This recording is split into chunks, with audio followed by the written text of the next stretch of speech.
secara perlahan-lahan semua daerah yang memang bukan haknya, itu miliknya pemerintah DKI, maka kami akan tertibkan.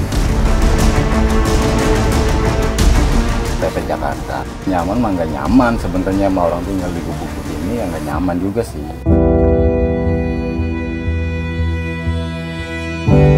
Keadaannya persulit banget, buat makan aja nggak bisa diomong deh.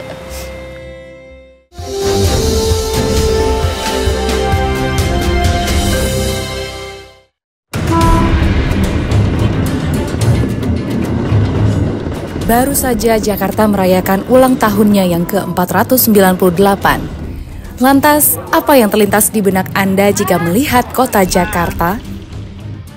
Apakah megahnya gedung pencakar langit di sepanjang jalan protokol, kuliner jalanan dan warganya yang ramah, atau malah hunian kumuh yang masih banyak bertebaran? Memiliki penduduk hampir 11 juta jiwa, membuat Jakarta dikenal sebagai kota overcrowded alias sumpek. Nah, kota yang sumpek biasanya akan berkelindan dengan masalah permukiman kumuh. Selain minim ruang terbuka hijau dan ruang publik, kawasan kumuh juga minim sanitasi yang memadai. Ironisnya, pola pembangunan di Jakarta yang tidak seimbang sering menjadi acuan bagi daerah lain. Tapi apa yang jadi solusi pemerintah pusat? Yaitu memberikan rumah bersubsidi dengan ukuran 18 meter persegi. Hal ini jelas membuat banyak orang mempertanyakan kebijakan ini. Tujuannya mungkin cukup baik, tapi mungkin kami juga mesti belajar bahwa ide-ide di ranah publik harus lebih baik lagi soal rumah subsidi yang diperkecil. Jadi tujuannya sebenarnya sederhana, karena kami mendengar banyak sekali anak muda yang ingin tinggal di kota, tapi kalau tanahnya di kota mahal mau diperkecil. Tapi sudah mendengar begitu banyak masukan, termasuk dari teman-teman anggota DPR Komisi 5, maka saya sampaikan secara terbuka permohonan maaf dan saya cabut ide itu. Ya, terima kasih.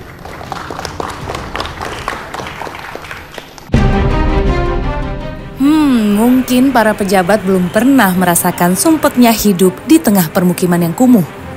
Kali ini saya mengajak Anda untuk melihat sisi lain dari kehidupan di ibu kota. Walau padat, sumpek, dan berdempetan, sisi lain Jakarta ini tetap menarik. Bagi warganya, hal ini adalah realita yang harus diterima. Tapi bagi sebagian orang, kepadatan di Jakarta justru menjadi daya tarik tersendiri. Halo Pak, permisi. Halo Mas. Halo, ya.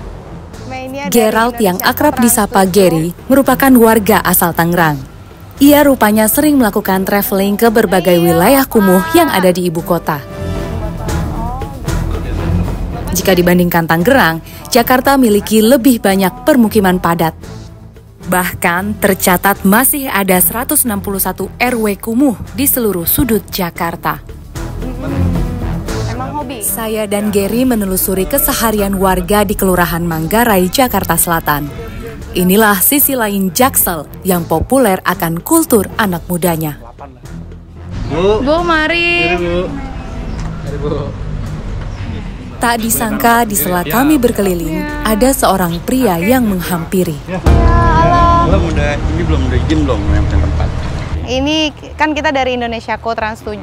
Nah, kita kan sebenarnya pengen melihat apa sih bagaimana sih kehidupan di permukiman yang bisa dikatakan kumuh ya Bang ya, di bantaran kali seperti ini gitu ya. Terus saya tadi ketemu sama teman saya yang memang hobi foto ya kan, hobi untuk melihat sisi lain kehidupan lah gitu. Jadi gimana sebagai orang sini, sudah asli berKTP sini? Asli. Asli. Saya lahir di sini, besar di sini. Sama orang tua saya juga dari kakek neneknya asli di sini. Kalau buat was-was sih, menurut saya paling was-wasnya dalam hal kayak gubuk gitu kan, ini gubuk-gubuk kita nih. Takutnya kalau debit airnya tinggi, arusnya kencang, gubuk kita tuh bisa hanyut seringkali gitu. Pernah ada yang hanyut? Pernah. Iya. Saya dan Gary tak menyangka, di wilayah yang memiliki sebutan masa lalu Pangkalan Bambu Manggarai ini, masih terdapat penduduk asli yang tinggal di gubuk merana. Gary menyudahi kunjungannya di kampung ini, sementara saya melanjutkan penelusuran ke tempat tinggal Aismu. Dari gubernur yang A, yang B, yang C, begitu aja, nggak ada perubahannya gitu ya kan.